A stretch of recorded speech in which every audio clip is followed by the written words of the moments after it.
Hello दोस्तों, नमस्ते, राधे राधे। स्वागत है आप सभी का। कैसे हैं आप लोग? उम्मीद करती हूँ अच्छे होंगे, स्वस्थ होंगे। और दोस्तों, हमारे चैनल को सब्सक्राइब जरूर कर दीजिएगा आप लोग। और आज मैं आप लोगों के बीच एक प्यारा सा गाना लेके आई हूँ।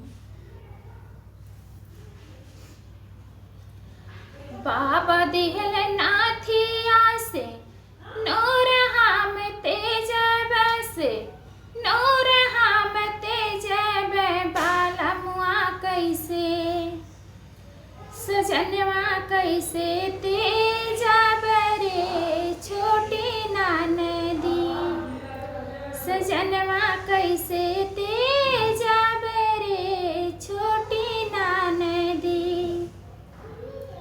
हमार जिया डोले रे छोटी ननदी, हमार जिया डोले रे छोटी ननदी, हमार जिया डोले रे छोटी ननदी, हमार जिया डोले रे छोटी ननदी।